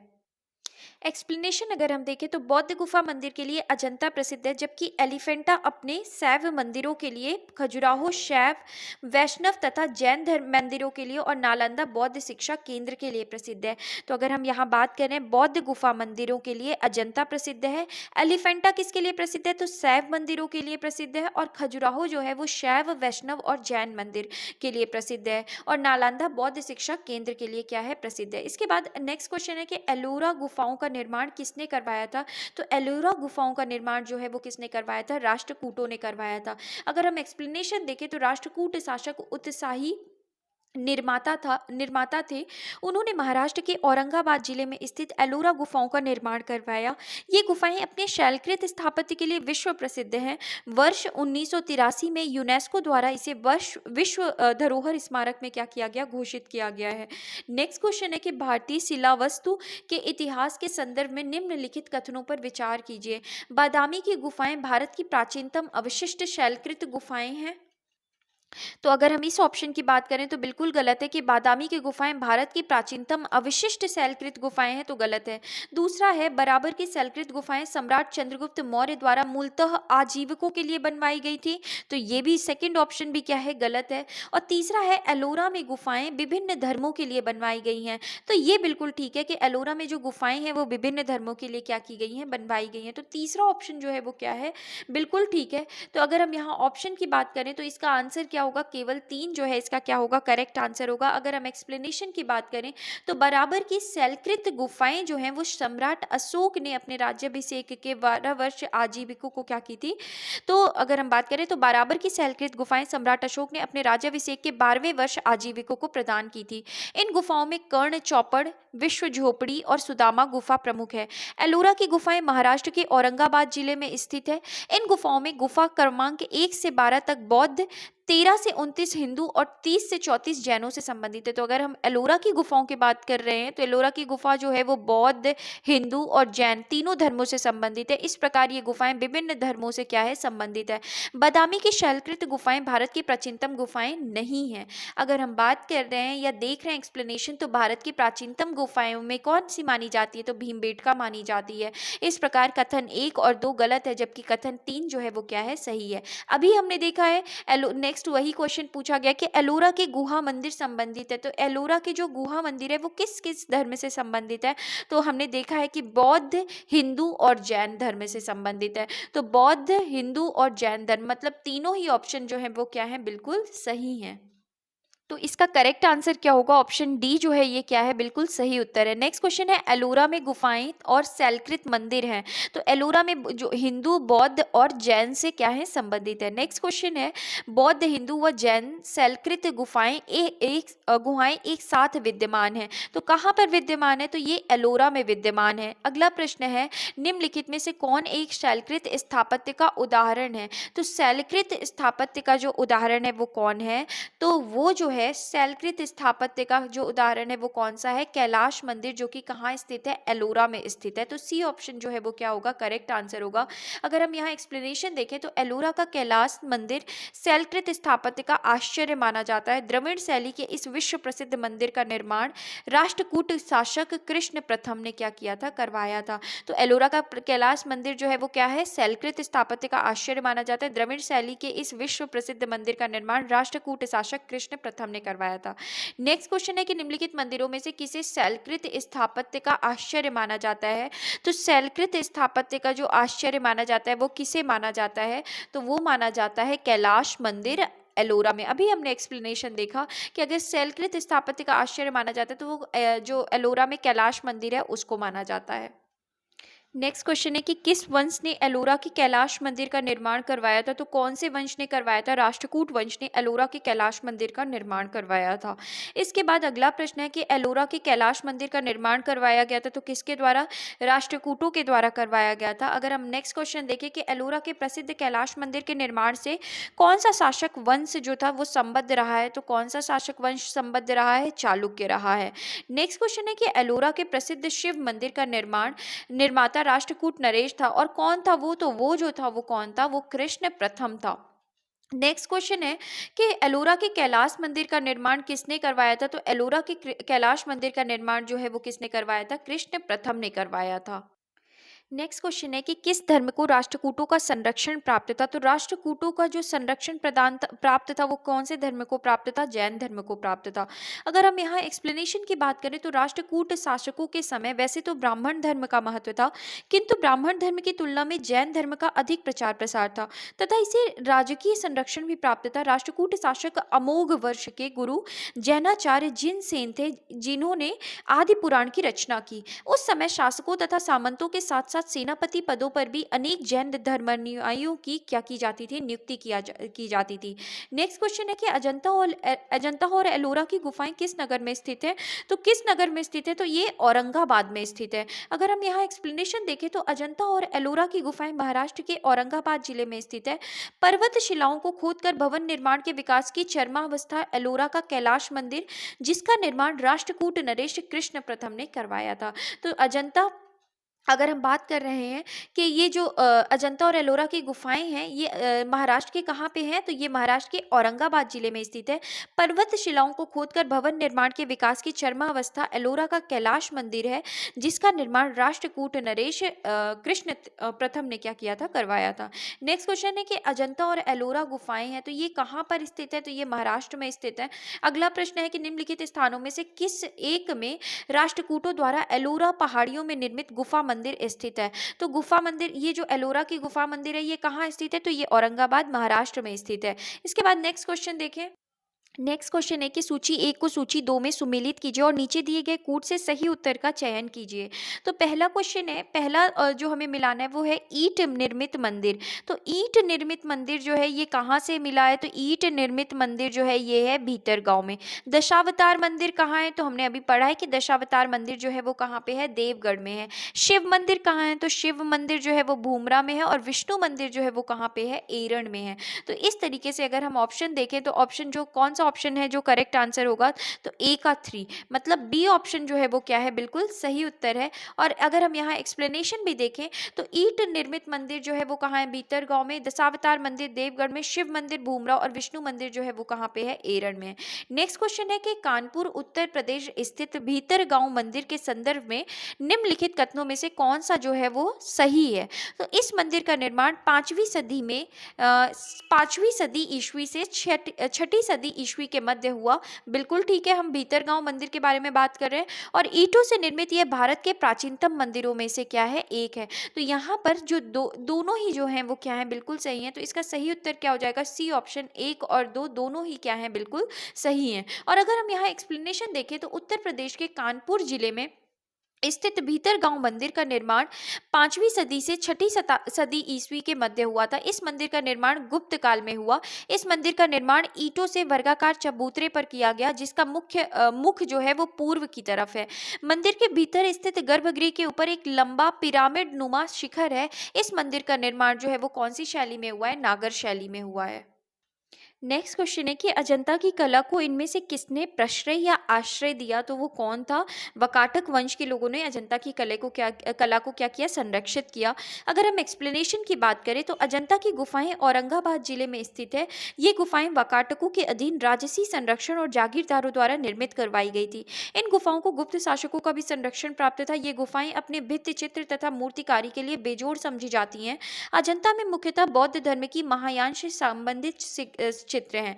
तो अगर हम बात करें तो अजंता में मुख्यतः बौद्ध धर्म की महायान से संबंधित क्या है? चित्र हैं। नेक्स्ट क्वेश्चन है कि अजंता की गुफाएं निम्नलिखित में से किससे संबंधित हैं? तो जो अजंता की गुफाएं हैं वो किससे संबंधित हैं? तो अजंता की गुफाएं जो है वो जातक कथाओं से संबंधित है। नेक्स्ट क्वेश्चन है कि एक्सप्लेनेशन है कि अजंता के चित्र तकनीकी दृष्टि से विश्व में प्रथम स्थान रखते हैं। इन गुफाओं में अनेक प्रकार की फूल पत्ती, वृक्ष और पशु आकृतियों की सजावट तथा बुद्ध एवं बोधिसत्वों की प्रतिमाओं के चित्रण में जातक ग्रंथों से ली गई कहानियों का वर्णनात्मक दृश्य के रूप में प्रयोग हुआ है। यह चित्र अधिकतर जातक कथाओं को दर्शाते हैं। अगला प्रश्न है कि निम्नलिखित कथनों में से कौन सा कथन जो है वो सही है? तो अगर हम देखें तो अजंता गुफाएं बाघोरा नदी की घाटी में स्थित है। तो बिल्कुल ठीक है कि अजंता गुफाएं जो हैं वो कहाँ पर, कौन सी नदी की घाटी में स्थित है? बाघोरा नदी की घाटी में स्थित है। तो इस तरीके से ये बिल्कुल सही होगा, पहला ऑप्शन ही बिल्कुल ठीक है। अगर हम यहाँ एक्सप्लेनेशन देखें तो अजंता गुफा महाराष्ट्र प्रांत के औरंगाबाद जनपद में स्थित है। अजंता की गुफाएं बाघोरा नदी की घाटी में अवस्थित है। इनका समय ईसा पूर्व 2री शताब्दी से लेकर 7वीं शताब्दी तक है। इस प्रकार विकल्प ए सत्य है, जबकि अन्य विकल्प असत्य है। सांची स्तूप जो है वो कहाँ पर है? बेतवा नदी के पश्चिम में मध्य प्रदेश के रायसेन जिले में अवस्थित है। इस स्तूप का निर्माण मौर्य सम्राट अशोक के द्वारा किया गया था। पांडुलेड़ा गुफा देव मंदिर गोदावरी नदी की घाटी में स्थित है। तो अगर हम बात कर रहे हैं किसके बारे में? पांडुलेड़ा गुफा देव मंदिर गोदावरी नदी की घाटी में स्थित है। यहाँ पर 24 गुफाओं की एक श्रृंखला का निर्माण चट्टानों को काट कर किया गया है। आंध्र प्रदेश के गुंटूर जनपद में कृष्णा नदी के तट पर स्थित अमरावती नामक स्तूप का निर्माण सातवाहन काल में किया गया। तो हमने इस तरीके से देखा कि अजंता जो है वो बाघोरा नदी की घाटी पर है। सांची जो है वो सांची जो है बेतवा नदी के, पांडुलेड़ा गुफा जो है वो गोदावरी नदी के, और अमरावती स्तूप जो है वो कौन सी नदी के किनारे? कृष्णा नदी के किनारे पे क्या है? कृष्णा नदी के तट पर स्थित है। नेक्स्ट क्वेश्चन है कि निम्नलिखित ऐतिहासिक स्थलों पर विचार कीजिए। अजंता की गुफा, लेपाक्षी मंदिर, सांची स्तूप, इनमें से दिया हुआ कौन से भित्ति चित्रकला के लिए जाने जाते हैं? तो भित्ति चित्रकला के लिए कौन से जाने जाते हैं? पहला तो अजंता की गुफा जानी जाती है और दूसरा कौन से जाने जाते हैं? लेपाक्षी मंदिर जाने जाते हैं। तो इसका सही उत्तर क्या होगा? बी ऑप्शन जो है वो क्या होगा? इसका सही उत्तर होगा। अगर हम यहाँ एक्सप्लेनेशन की बात करें तो अजंता की गुफाएं एवं लेपाक्षी मंदिर जो है इनमें भित्ति चित्रकला के साक्ष्य एकदम स्पष्ट है, परंतु सांची स्तूप में भित्ति चित्रकला के साक्ष्य स्पष्ट नहीं है। स्तूप के चारों ओर लगे तोरण बुद्ध के जीवन की घटनाओं तथा जातक कथाओं के चित्रों से भरे हुए हैं और नीचे से ऊपर तक अलंकृत हैं। चूंकि तोरण स्तूप के भाग के रूप में नहीं माने जा सकते, अतः जो विकल्प बी है वो क्या होगा, अभीष्ट उत्तर होगा। नेक्स्ट क्वेश्चन है कि भारत की लोक चित्रकलाओं से संबंधित निम्नलिखित कथनों पर विचार कीजिए और सही उत्तर को चुनिए। तो कथन एक है कि पट्टचित्र चित्रकलाओं की विषय वस्तु जगन्नाथ एवं वैष्णव संप्रदाय से संबंधित है। और अगर हम बात करें, कथन दो है कि मंजूषा चित्रकलाएं जूट और कागज के डिब्बों पर बनाई जाती हैं। और कथन तीन क्या है कि पिथोरा चित्रकलाएं गुजरात एवं मध्य प्रदेश की कुछ जनजातियों द्वारा बनाई जाती हैं। तो अगर हम इस क्वेश्चन को देखें तो इसमें तीनों ही ऑप्शन बिल्कुल सही है, क्योंकि ये जो पट्ट चित्रकला है ये कहाँ की है, ओडिशा की चित्रकला है। मंजूषा चित्रकला कहाँ की है, ये मंजूषा चित्रकला बिहार की है, जिसमें जूट एवं कागजों के डिब्बे पर बनाई जाती है। पिथोरा चित्रकला गुजरात एवं मध्य प्रदेश की कुछ जनजातियों द्वारा बनाई जाती है। तो ये तीनों ही ऑप्शन जो है वो क्या है, अपने आप में बिल्कुल सही है। तो अगर हम कूट देखें तो इसमें जो होगा सभी चारों कथन सही है। यहाँ पे क्योंकि कथन तो तीन ही दिए गए हैं तो यहाँ पे इस वजह से सही उत्तर नहीं चुना जा सकता, लेकिन अगर यहाँ पे लिखा होता कि सभी तीनों कथन सही हैं तो यहाँ पे फिर डी ऑप्शन जो हो जाता वो क्या होता, बिल्कुल सही। अगर हम यहाँ एक्सप्लेनेशन की बात करें तो पट्टचित्र ओडिशा की चित्रकारी कला है। इसका मुख्य विषय भगवान जगन्नाथ मंदिर, कृष्ण लीला, दशावतार आदि है। मंजूषा चित्रकला भागलपुर अंग देश बिहार की चित्रकला है। मंजूषा का अर्थ बॉक्स होता है। यह बांस, जूट और पेपर से सामान्यतः 8 स्तंभों से मंदिर आकार में निर्मित बॉक्स पर गुलाबी, हरे और पीले रंगों से चित्रकारी की जाती है। पिथौरा चित्रकला मुख्यतः मध्य प्रदेश और गुजरात की भील और भिलाला जनजातियों द्वारा बनाई जाती है। इस प्रकार उपर्युक्त तीनों कथन सत्य हैं, लेकिन प्रश्नगत विकल्प डी में सभी चारों कथन की बात है, जबकि प्रश्न में केवल 3 कथन ही दिए गए हैं। तो इस तरीके से हमने देखा। अगला प्रश्न है कि अजंता और महाबलीपुरम के रूप में ज्ञात दो ऐतिहासिक स्थानों में कौन सी बातें जो हैं वो क्या है, समान है। तो दोनों एक ही समय काल में निर्मित हुए। हम अजंता और महाबलीपुरम के बारे में बात करें तो क्या दोनों एक ही समय में निर्मित हुए। दूसरा है कि दोनों का एक ही धार्मिक संप्रदाय से संबंध था। और तीसरा है दोनों में शिलाकृत स्मारक हैं। तो अगर हम यहाँ पे बात करते हैं पहले ऑप्शन की कि क्या दोनों महाबलीपुरम और अजंता जो अजंता की गुफाएं क्या एक ही समय निर्मित हुए थे, एक ही समय काल में, तो पहला ऑप्शन तो बिल्कुल गलत है। दूसरा है कि दोनों का एक ही धर्म संप्रदाय से संबंध है, तो बिल्कुल गलत, क्योंकि महाबलीपुरम में जैन धर्म की से संबंधित जो मूर्ति स्थापित की गई और अजंता में जो है वो बौद्ध धर्म से है। तीसरा है दोनों में शिलाकृत स्मारक है, तो शिलाकृत स्मारक, केवल तीसरा ऑप्शन जो है वो क्या है, सही है। तो यहाँ पे अगर हम बात करें, कूटों की बात करें, तो इसमें बी ऑप्शन जो है वो क्या होगा, बिल्कुल सही होगा। और अगर हम यहाँ एक्सप्लेनेशन की बात करें तो महाराष्ट्र के औरंगाबाद जिले में अजंता की पहाड़ी स्थित है। इसका निर्माण ईसा पूर्व 2वीं शताब्दी से लेकर 7वीं शताब्दी ईस्वी तक हुआ। 2वीं शताब्दी तक यह हीनयान मत का प्रभाव था, तत्पश्चात महायान मत का। बुद्ध एवं बोधिसत्व की प्रतिमाओं में अजंता की गुफाएं बौद्ध धर्म द्वारा प्रेरित और उनकी करुणा में भावनाओं से भरी हुई है। शिल्प और कला और चित्रकला से ओतप्रोत है। अजंता में स्थित मूर्तियां एकाश्मक पत्थर पर निर्मित है। नरसिंह वर्मन प्रथम के समय में मामल्य शैली का विकास हुआ। इसके अंतर्गत 2 प्रकार के स्मारक बने, मंडप तथा एकाश्मक मंदिर, जिन्हें रथ कहा गया है। मामल्यपुरम या महाबलीपुरम में इस शैली के सभी स्मारक स्थित है। ध्यातव्य है कि महाबलीपुरम में रथ मंदिर एकाश्मक पत्थर से क्या है, निर्मित है। तो इस तरीके से हमने देखा। नेक्स्ट क्वेश्चन है, हमको यहाँ पे सूची सही तरीके से मिलानी है। तो अगर हम देखें तो यहाँ पे हम्पी है, नागार्जुनी कोंडा है, शिशुपालगढ़ है और अरिकामेडु है। तो हमें अगर हम पहले बात करते हैं तो अरिकामेडु का सही आंसर क्या होगा, पुदुचेरी होगा। हम्पी जो है ये कहाँ पर है, तो हम्पी हमें पता है कर्नाटक में है। नागार्जुनी कोंडा कहाँ है, तो नागार्जुनी कोंडा जो है वो आंध्र प्रदेश में है। और शिशुपालगढ़ कहाँ पे है, ओडिशा में। तो अगर हम यहाँ पर देखें तो ए का 2, बी का 3, सी का 4 और डी का 1। तो यहाँ पे ए ऑप्शन जो होगा वो क्या होगा, बिल्कुल सही उत्तर होगा। जो ए ऑप्शन जो है वो क्या है, बिल्कुल सही है। नेक्स्ट क्वेश्चन है कि कोणार्क का सूर्य मंदिर किसने बनवाया था। तो कोणार्क का जो सूर्य मंदिर है वो किसने बनवाया था, नरसिंह देव बर्मन ने बनवाया था। अगर हम यहाँ एक्सप्लेनेशन की बात करें तो पुरी स्थित कोणार्क का विशाल सूर्य मंदिर नरसिंह देव वर्मन प्रथम चोटगंग ने बनवाया था। यह मंदिर 13वीं शताब्दी का है तथा यह अपनी विशिष्ट शैली के लिए प्रसिद्ध है। कोणार्क के सूर्य मंदिर को काला पगोडा भी कहा जाता है। नेक्स्ट क्वेश्चन है कि निम्नलिखित में से किसे काला पैगोडा के नाम से जाना जाता है। तो किसे जाना जाता है, तो कोणार्क के सूर्य मंदिर को जाना जाता है। अगर हम यहाँ पे नेक्स्ट क्वेश्चन देखें तो ब्लैक पगोडा किसे कहा जाता है, तो ब्लैक जो पगोडा है वो कोणार्क के सूर्य मंदिर को कहा जाता है। इसके बाद नेक्स्ट क्वेश्चन देखें तो निम्नलिखित में से कौन सा सूर्य मंदिर है? तो निम्नलिखित में से सूर्य मंदिर जो है वो कौन सा है? कोणार्क मंदिर जो है वो सूर्य मंदिर है। मोढेरा का सूर्य मंदिर किस राज्य में स्थित है? तो मोढेरा का जो सूर्य मंदिर है वो गुजरात में स्थित है। अगर हम एक्सप्लेनेशन की बात करें तो मोढेरा का सूर्य मंदिर गुजरात में स्थित है। इसका निर्माण सोलंकी वंश के राजा भीमदेव प्रथम द्वारा कराया गया था। तो इसका निर्माण किसके द्वारा कराया गया था? सोलंकी वंश के राजा भीमदेव प्रथम के द्वारा कराया गया था। अगला प्रश्न है, निम्नलिखित सूर्य मंदिरों में से कौन सा पाटन गुजरात में स्थित है? तो कौन सा पाटन जो है वो गुजरात में स्थित है? तो ये मोढेरा का सूर्य मंदिर जो है वो कहाँ पे स्थित है? गुजरात में। लिंगराज मंदिर कहाँ पे अवस्थित है? तो लिंगराज मंदिर जो है ये कहाँ पर अवस्थित है? भुवनेश्वर में अवस्थित है। अगर हम एक्सप्लेनेशन की बात करें तो लिंगराज मंदिर ओडिशा में के भुवनेश्वर में स्थित है।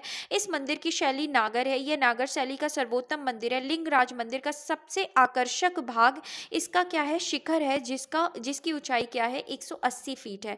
नेक्स्ट क्वेश्चन है कि ओडिशा में नष्ट होने से बचे निम्नांकित मंदिरों में सर्वाधिक बड़ा और सबसे ऊंचा मंदिर कौन है? तो सबसे बड़ा मंदिर जो है वो और सबसे ऊंचा मंदिर जो है वो कौन सा मंदिर है? लिंगराज मंदिर है। अगर हम एक्सप्लेनेशन देखें तो ओडिशा के नष्ट होने से बचे प्रश्नगत मंदिरों में सर्वाधिक बड़ा और सबसे ऊंचा मंदिर जो है वो लिंगराज मंदिर है, जो कि 180 फीट ऊंचा है। इसके शिखर पर आमलक तथा कलश हैं और इसके जगमोहन की छत पिरामिड के आकार की है। लिंगराज मंदिर शुद्ध नागर शैली में बना हुआ है। नेक्स्ट क्वेश्चन है कि जगन्नाथ मंदिर किस राज्य में स्थित है? तो जो जगन्नाथ मंदिर है वो उड़ीसा के पुरी में स्थित है। अगर हम यहाँ एक्सप्लेनेशन की बात करें तो जगन्नाथ मंदिर ओडिशा राज्य के पुरी जिले में स्थित है। इसी राज्य में प्रसिद्ध लिंगराज मंदिर, भुवनेश्वर तथा कोणार्क के सूर्य मंदिर स्थित हैं। ये सभी मंदिर जो है ये कहाँ कैसे बने हुए हैं? तो ये नागर शैली में बने हुए हैं। नेक्स्ट है भुवनेश्वर तथा पुरी के मंदिर किस शैली में बने हुए हैं? तो अभी जस्ट हमने पढ़ा है कि ये किस शैली में बने हुए हैं? नागर शैली में बने हुए हैं। नेक्स्ट क्वेश्चन है कि जगन्नाथपुरी मंदिर के गर्भगृह में भगवान जगन्नाथ, सुभद्रा एवं बलभद्र की मूर्तियां बनी हैं। तो ये जो मूर्तियां बनाई गई है ना, सुभद्रा और बलभद्र की मूर्तियां बनाई गई हैं, ये मूर्तियां जो हैं ये जगन्नाथ मंदिर में ये लकड़ी की बनाई गई हैं। अगर हम यहाँ एक्सप्लेनेशन की बात करें तो जगन्नाथ मंदिर के गर्भगृह में भगवान जगन्नाथ, बलभद्र और सुभद्रा की मूर्तियां काष्ठ निर्मित हैं। ऐसी मान्यता है कि इन मूर्तियों का निर्माण स्वयं भगवान विष्णु द्वारा बढ़ई के रूप में किया गया था। नेक्स्ट क्वेश्चन है कि अंकोर वाट का विष्णु मंदिर कहाँ स्थित है?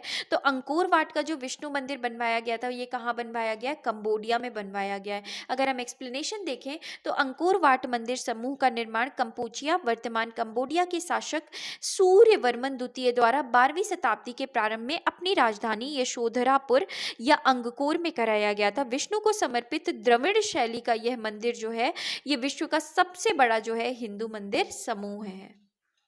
नेक्स्ट क्वेश्चन है कि अंकोर वाट मंदिर समूह किस देश में स्थित है? तो ये कहाँ पर स्थित है? कंपूचिया, जिसे आज के टाइम पे कंबोडिया कहा जाता है।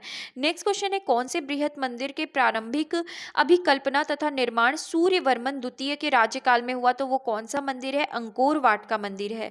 नेक्स्ट क्वेश्चन है कि बोरोबुदूर स्तूप कहाँ स्थित है? तो बोरोबुदूर स्तूप जो है वो कहाँ पर स्थित है? जावा में, इंडोनेशिया में। बोरोबुदूर स्तूप कहाँ पर स्थित है? जावा में। अगर हम एक्सप्लेनेशन देखें तो बोरोबुदूर का प्रख्यात स्तूप इंडोनेशिया के जावा द्वीप पर स्थित है। यह यूनेस्को द्वारा मान्यता प्राप्त एक विश्व विरासत स्थल है। नेक्स्ट क्वेश्चन है कि द्रविड़ शैली के मंदिरों में गोपुरम से तात्पर्य क्या होता है? तो गोपुरम क्या होता है? तो तोरण के ऊपर बने अलंकृत एवं बहुमंजिला भवन से मतलब ही होता है क्या? गोपुरम। तो गोपुरम का तात्पर्य किससे है? तोरण के ऊपर बने अलंकृत और बहुमंजिला भवन से। इसके बाद अगर हम एक्सप्लेनेशन देखें तो पांड्यों के राज्यकाल में भी द्रविड़ शैली पनपती रही। पांड्य काल में मंदिर छोटे होते थे किंतु उनके प्रांगण के चारों ओर अनेक प्राचीर बनाए जाते थे। ये प्राचीर तो सामान्य होते थे किंतु इनके प्रवेश द्वार, जिन्हें गोपुरम कहा जाता था, भव्य एवं विशाल और प्रचुर मात्रा में शिल्पकारिता से अलंकृत होते थे।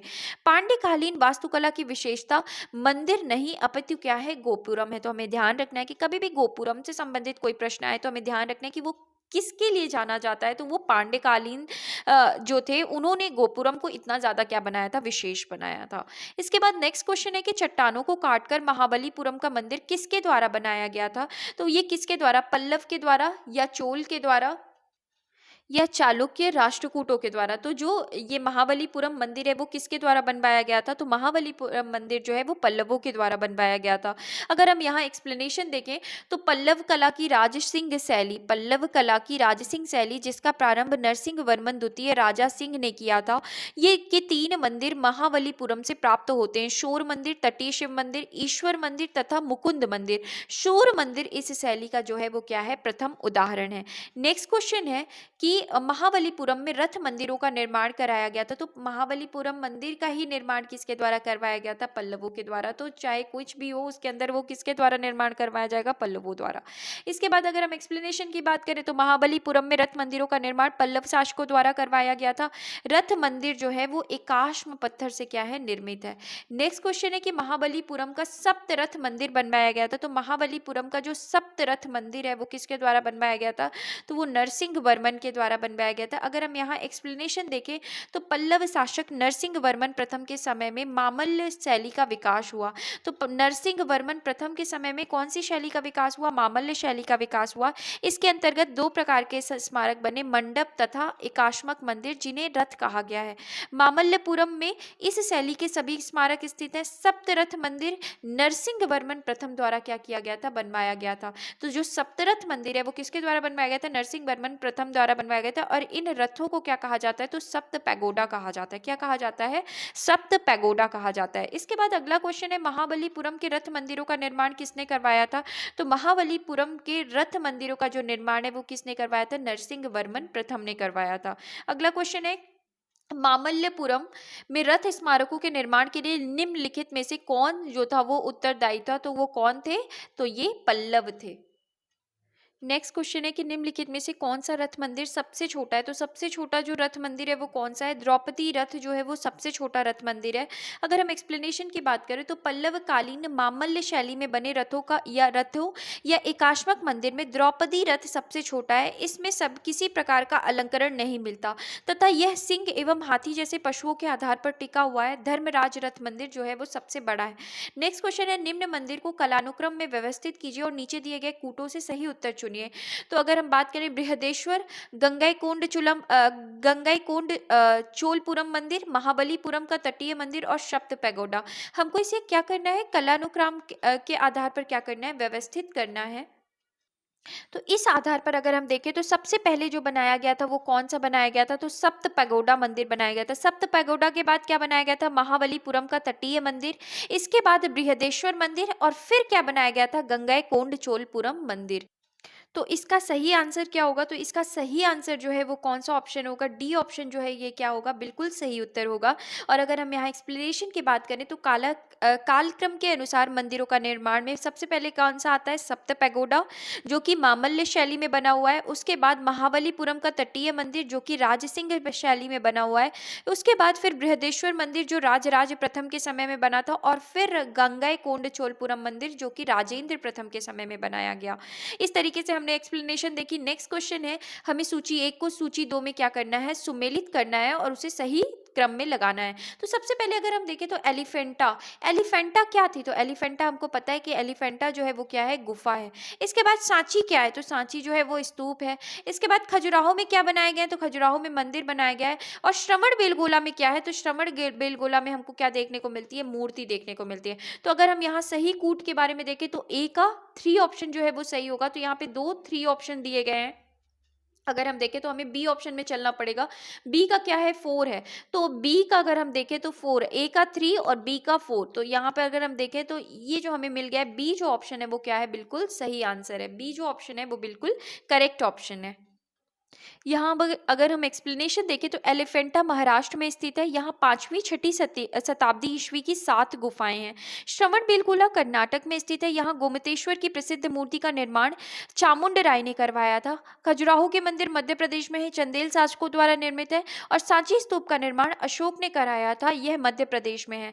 इसके बाद अगला प्रश्न हम देखें कि सूची 1 को सूची 2 में सुमेलित कीजिए और सूचियों के नीचे दिए गए कूट का उपयोग करके सही उत्तर चुनिए। तो अगर हम यहाँ पे देखें देखें तो भीमबेटका कहाँ है, तो भीमबेटका हमें पता है कहाँ पे है, मध्य प्रदेश के रायसेन जिले में। इसके बाद शोर टेम्पल कहाँ है, तो शोर टेम्पल जो है वो कहाँ पर है, महाबलीपुरम मंदिर के पास है। महाबलीपुरम मंदिर कहाँ पे है, तो ये जो है वो कहाँ पे है, कर्नाटक में। इसके बाद अगर हम देखें, सोर टेम्पल जो है ये कहाँ पे है, तमिलनाडु में है। तो सोर टेम्पल कहाँ पे है, तमिलनाडु में है। हम्पी कहाँ पे है, तो हम्पी जो है वो कर्नाटक में है। और मानस जो है वो कहाँ पे है, असम में है। तो इस तरीके से हमने देखा कि भीमबेटका मध्य प्रदेश में है, सोर टेम्पल कहाँ पे है, तमिलनाडु में, हम्पी कर्नाटक में, और मानस जो है वो कहाँ पे है, असम में है। अगर हम यहाँ पे करेक्ट आंसर की बात करें तो जो बी ऑप्शन है वो क्या होगा, बिल्कुल करेक्ट होगा। और अगर हम एक्सप्लेनेशन देखें तो हम देख पाएंगे कि भीमबेटका जो है वो मध्य प्रदेश में, शोर टेम्पल तमिलनाडु में, हम्पी कर्नाटक में, और मानस कहाँ पे है, असम में है। नेक्स्ट है, निम्नांकित जोड़ों में से किसका सुमेल है, मतलब कौन सही है। तो एलोरा की गुफाएं शक ने बनवाया था, गलत है। एलोरा की मीनाक्षी मंदिर पल्लव ने बनवाया था अगर हम बात करें, तो ये भी गलत है। खजुराहो के मंदिर जो है वो किसके द्वारा बनवाए गए थे, तो खजुराहो के मंदिर जो है ये चंदेलों के द्वारा बनवाए गए थे। तो सी ऑप्शन जो है वो क्या है, बिल्कुल सही है। अगर हम एक्सप्लेनेशन देखें तो एलोरा आधुनिक महाराष्ट्र के औरंगाबाद में स्थित है। यह शैलकृत गुफा मंदिरों के लिए प्रसिद्ध है। ये गुफाएं विभिन्न कालों में बनी हैं, किंतु शकों से इनका कोई संबंध नहीं है। मीनाक्षी मंदिर पांड्यों द्वारा तथा महाबलीपुरम के मंदिर जो है ये पल्लव शासक द्वारा निर्मित किए गए हैं। खजुराहो मंदिर की स्थापना चंदेलों ने की थी। अतः प्रश्नगत विकल्पों में केवल विकल्प सी जो है, विकल्प सी का युग्म जो है वो सही है। यहाँ पे हमें ध्यान रखना है कि मीनाक्षी मंदिर जो है वो पांड्यों द्वारा, और महाबलीपुरम मंदिर जो है वो किसके द्वारा, पल्लव शासकों के द्वारा बनवाई गई थी। इसके बाद नेक्स्ट क्वेश्चन है, यहाँ पे भी हमें सूची 1 को सूची 2 में क्या करना है, सुमेलित करना है। तो अगर हम बात करते हैं तो यहाँ पे अगर हम सबसे पहले हम देखते हैं यहाँ पे जो भी ऑप्शन है हमें क्या करना है, मैच करना है। तो हम अगर बात करें सारनाथ के बारे में, तो बुद्ध का शांति का प्रथम प्रवचन स्थल था, ठीक है। इसके बाद दिलवाड़ा जो था ये क्या है, दिलवाड़ा जैन मंदिर है। बद्रीनाथ क्या है, तो बद्रीनाथ जो है वो विष्णु मंदिर है। तो बद्रीनाथ जो है वो क्या है, बद्रीनाथ जो है वो विष्णु मंदिर है। और बैजनाथ धाम में हमको क्या देखने को मिलता है, तो बैजनाथ धाम जो है वो क्या है, शिव मंदिर है। तो इस तरीके से हम देखें तो ए ऑप्शन जो है वो अपने आप में बिल्कुल सही है। अगर हम यहाँ एक्सप्लेनेशन की बात करें तो सारनाथ वाराणसी में महात्मा बुद्ध ने सर्वप्रथम 5 शिष्यों को उपदेश दिया था। इस घटना को बौद्ध साहित्य में धर्म चक्र प्रवर्तन कहा जाता है। आबू राजस्थान के दिलवाड़ा के जैन मंदिर अपनी नक्काशी एवं सुंदर मीनाकारी के लिए विश्व प्रसिद्ध है। बद्रिका आश्रम, जिसे बद्रीनाथ में शंकराचार्य ने चतुर्भुजी विष्णु प्रतिमा की स्थापना करके ज्योतिर्मठ की स्थापना की थी। और वैजनाथ धाम में भगवान शंकर का क्या है, मंदिर है। तो इस तरीके से हमने एक्सप्लेनेशन देखा। नेक्स्ट है, हमें नेक्स्ट में भी क्वेश्चन है, सुमेलित कीजिए। तो अगर हम यहाँ पर देखें सूर्य मंदिर, तो सूर्य मंदिर कहाँ पर है, तो सूर्य मंदिर जो है ये कहाँ पे है, कोणार्क में। लिंगराज मंदिर जो है ये कहाँ पे है, तो लिंगराज मंदिर जो है वो भुवनेश्वर में है। हवा महल कहाँ है, हवा महल जयपुर में। और गोमतेश्वर की प्रतिमा जो है वो कहाँ पे है, कर्नाटक में है। तो इस तरीके से ए ऑप्शन जो है वो हमारा क्या हो जाएगा, बिल्कुल जो है वो क्या हो जाएगा, सही हो जाएगा। इसके बाद अगर हम यहाँ एक्सप्लेनेशन की बात करें तो सूर्य मंदिर कहाँ स्थित है, कोणार्क में। लिंगराज मंदिर भुवनेश्वर में, हवा महल जयपुर में, और तथा गोमतेश्वर की प्रतिमा जो है वो श्रवण बेलगोला कर्नाटक में स्थित है। नेक्स्ट क्वेश्चन है कि निम्नलिखित में से कौन से सूर्य मंदिरों के लिए विख्यात है। तो सूर्य मंदिरों के लिए जो विख्यात है वो क्या है, तो ये जो अगर हम बात करें अरसवल्ली, अरसवल्ली जो है वहाँ पे क्या है, सूर्य मंदिर के लिए क्या है, विख्यात है। तो इसमें ए ऑप्शन जो होगा वो क्या होगा, बिल्कुल सही होगा। अगर हम एक्सप्लेनेशन देखें तो अरसवल्ली मंदिर भारत के आंध्र प्रदेश के अरसवल्ली गांव में स्थित 7वीं शताब्दी का प्रमुख सूर्य मंदिर है। यह माना जाता है कि यह मंदिर कलिंग राजवंश के शासक देवेंद्र वर्मा द्वारा बनवाया गया था। ओमकारेश्वर मंदिर मध्य प्रदेश के खंडवा जनपद में स्थित है। यह नर्मदा नदी के बीच मानधाता या शिवपुरी नामक द्वीप पर स्थित है। यह भगवान शिव के 12 ज्योतिर्लिंगों में से एक है। अमरकंटक, नर्मदा, सोन और जोहिला नदी का उद्गम स्थान है। यह मध्य प्रदेश के अनूपपुर जिले में स्थित है। यह हिंदुओं का पवित्र तीर्थ स्थल है। इसके बाद अगर हम बात करें तो ज्वालेश्वर महादेव मंदिर अमरकंटक से 8 किलोमीटर दूर शहडोल रोड पर स्थित है। ये खूबसूरत मंदिर भगवान शिव को समर्पित है। नेक्स्ट क्वेश्चन है कि सूची 1 को सूची 2 में हमें क्या करना है, मिलाना है। तो अगर हम यहाँ पर देखें तो कोणार्क जो है, कोणार्क किससे संबंधित है, सूर्य मंदिर से। सांची जो है वो क्या है, स्तूप है।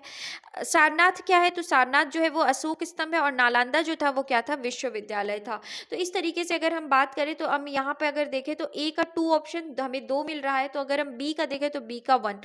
तो इस हिसाब से अगर हम देखें तो बी ऑप्शन जो है वो क्या हो जाएगा, बिल्कुल सही हो जाएगा। और अगर हम एक्सप्लेनेशन देखें तो नालंदा विश्वविद्यालय है, सारनाथ अशोक स्तंभ, सांची स्तूप और कोणार्क जो है वो क्या है, सूर्य मंदिर है। नेक्स्ट क्वेश्चन है, प्राचीन नगर तक्षशिला निम्नलिखित में से किनके बीच स्थित था? तो जो ये जो तक्षशिला था ये कौन सी नदी के बीच, सिंधु तथा झेलम नदी के बीच क्या था, स्थित था। अगर हम एक्सप्लेनेशन की बात करें तो तक्षशिला सिंधु एवं झेलम नदियों के मध्य का क्षेत्र है।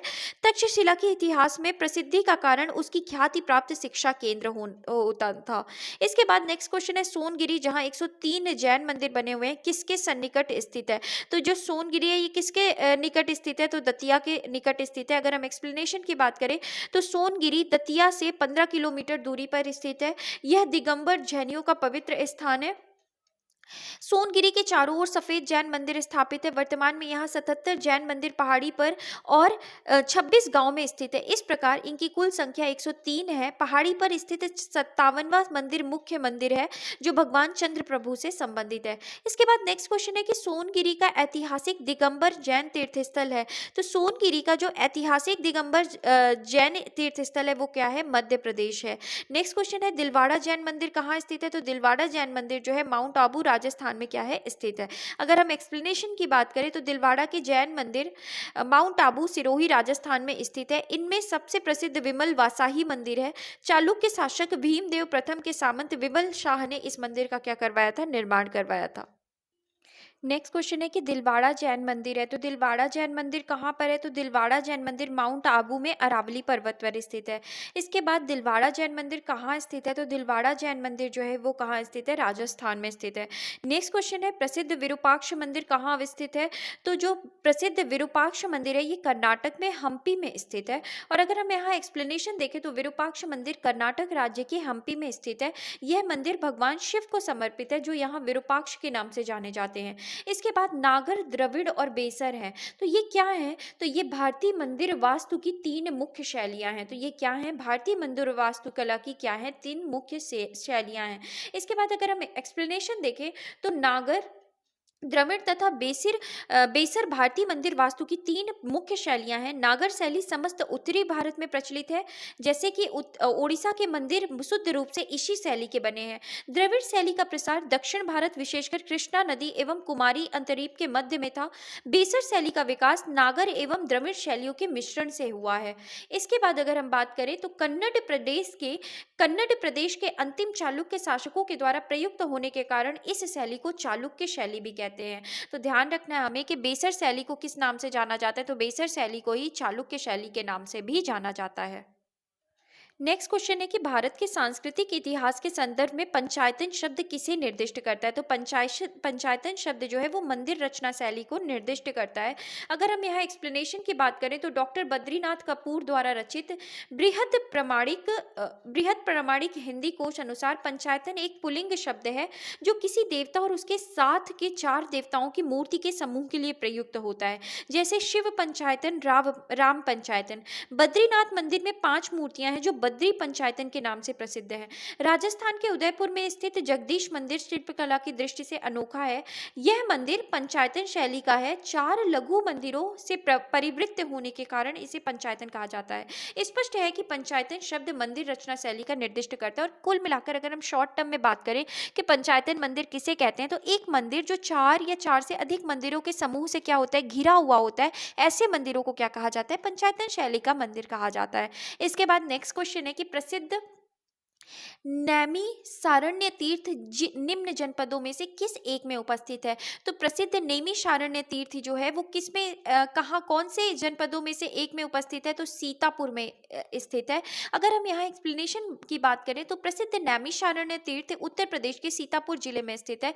यहाँ महर्षि दधीची ने देवताओं को अपनी अस्थियां दान दी थी, जिससे निर्मित वज्र द्वारा देवराज इंद्र ने दैत्यों का क्या किया था, वध किया था। इसके बाद नेक्स्ट क्वेश्चन है कि भारत की कला व संस्कृति के इतिहास के संदर्भ में निम्नलिखित युग्मों पर विचार कीजिए। तो अगर हम बात कर रहे हैं, पहला ऑप्शन है कि बुद्ध के महापरिनिर्वाण की एक भव्य प्रतिमा जिसमें ऊपर की ओर अनेक दैवीय संगीतज्ञ तथा नीचे की ओर उनके दुखी अनुयायी दर्शाए गए हैं। तो ये हमको कहाँ देखने को मिलता है? अजंता में, माउंट आबू में, या मामल्लपुरम में। तो यहाँ पे हमें बताना है कि कौन से जो भी युग में दिए गए हैं कौन से सही सुमेलित हैं। तो यहाँ अगर हम देखें तो बुद्ध के महापरिनिर्वाण की एक भव्य प्रतिमा जिसमें ऊपर की ओर अनेक दैवीय संगीत तथा नीचे की ओर अनेक दुखी अनुयायी दर्शाए गए, ये अजंता में है, बिल्कुल ठीक है। दूसरा है प्रस्तर पर उत्कीर्ण विष्णु के वराह अवतार की विशाल प्रतिमा जिसमें यह देवी पृथ्वी को गहरे विशुद्ध सागर से उबारते दर्शाई गई, ये माउंट आबू में है। तो ये सेकेंड ऑप्शन जो है वो क्या है? गलत है। इसके बाद तीसरा है विशाल गोलास्मों पर उत्कीर्ण अर्जुन की तपस्या या गंगा अवतरण जो है ये मामल्लपुरम में दिखाया गया है। तो ये तीसरा ऑप्शन भी क्या है? सही है। तो इस हिसाब से अगर हम सही उत्तर की बात करें तो सी ऑप्शन जो है वो क्या है? बिल्कुल सही है। और अगर हम एक्सप्लेनेशन की बात करें तो अजंता की गुफा संख्या 26 में बुद्ध के महापरिनिर्वाण की भव्य प्रतिमा स्थित है जिसमें नीचे की ओर उनके दुखी अनुयायी तथा ऊपर की ओर स्वर्ग में दैवीय आकृतियां प्रसन्न मुद्रा में दिखाई गई हैं। मध्य प्रदेश में स्थित उदयगिरी की गुफाओं में ऐसी प्रतिमा स्थापित है जिसमें वराह अवतार को भूदेवी को गहरे विशुद्ध सागर से उबारते हुए दर्शाया गया। तो ये प्रतिमा कहाँ दिखाई गई है? उदयगिरी की गुफाओं में। इसके बाद विशाल गुलास्मों पर उत्कीर्ण अर्जुन की तपस्या गंगा अवतरण को प्रदर्शित करती हुई प्रतिमा मामल्लपुरम में स्थित है। तो ये इस तरीके से हमने देखा कि केवल युग्म 1 और 3 जो है वो क्या है? सही सुमेलित है। नेक्स्ट क्वेश्चन है कि भारत के कला और पुरातात्विक इतिहास के संदर्भ में निम्नलिखित में से किस एक का सबसे पहले निर्माण किया गया था? तो किसका निर्माण किया गया था? तो धौली स्थित शैलकृत हाथी का जो है वो सबसे पहले निर्माण किया गया था। अगर हम यहाँ एक्सप्लेनेशन देखें तो भुवनेश्वर स्थित लिंगराज मंदिर नागर शैली में बना है। लिंगराज मंदिर भुवनेश्वर का मुख्य मंदिर 7वीं शताब्दी में ललाटे डुकेशरी ने बनवाया था, जबकि इसके वर्तमान स्वरूप का निर्माण जजाति केसरी ने 11वीं शताब्दी में करवाया था। धौली स्थित शैलकृत हाथी का निर्माण 3री शताब्दी ईसा पूर्व मौर्य सम्राट अशोक के समय में हुआ। महाबलीपुरम स्थित शैलकृत स्मारक का निर्माण पल्लवों के शासनकाल में 7वीं शताब्दी में हुआ है, जबकि उदयगिरी स्थित बराह मूर्ति का जो निर्माण है वो गुप्त काल में हुआ है। अतः स्पष्ट है कि दिए गए विकल्प में सबसे पहले धौली स्थित शैलकृत हाथी का क्या हुआ है? निर्माण हुआ है।